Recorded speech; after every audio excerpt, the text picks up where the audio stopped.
कहानी घमंडी मोर। हरे भरे जंगल के बीचों बीच एक सुंदर सरोवर था जिसके किनारे नीलराज नाम का एक मोर रहता था।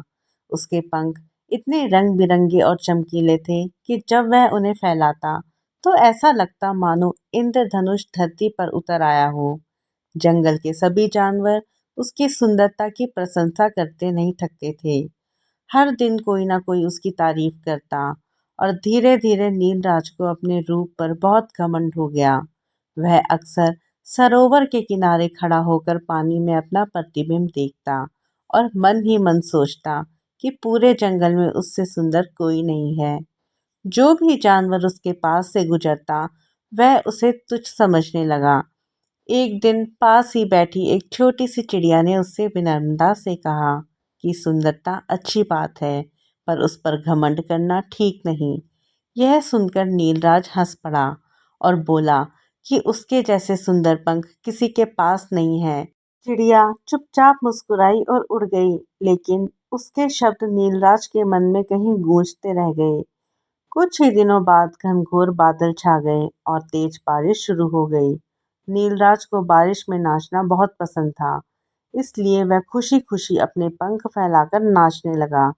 पर उस दिन बारिश बहुत तेज थी और हवा भी आंधी की तरह चल रही थी। उसके बड़े और भारी पंख पानी से भीगकर और भारी हो गए, जिससे वह उड़ नहीं पा रहा था।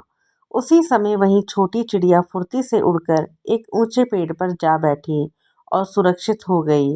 नीलराज ने कई बार उड़ने की कोशिश की, लेकिन उसके भारी पंख उसका साथ नहीं दे सके। वह थककर जमीन पर बैठ गया। बारिश रुकने के बाद चिड़िया उसके पास आई और बोली कि हर जीव में कोई ना कोई खासियत होती है। सुंदरता अच्छी है, लेकिन असली ताकत और गुण विनम्रता में होते हैं। यह सुनकर नीलराज को अपनी गलती का एहसास हुआ। उसने समझ लिया कि केवल रूप पर घमंड करना मूर्खता है और दूसरों की खूबियों को कम समझना गलत है। उस दिन के बाद उसने कभी किसी का मजाक नहीं उड़ाया और विनम्रता के साथ जीवन जीने लगा।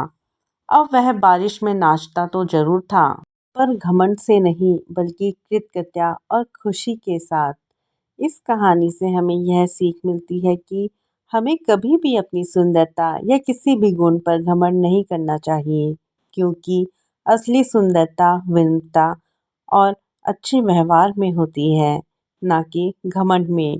दोस्तों, अगर आपको ये कहानी अच्छी लगी हो तो प्लीज़ मेरे चैनल को सब्सक्राइब कीजिए। धन्यवाद।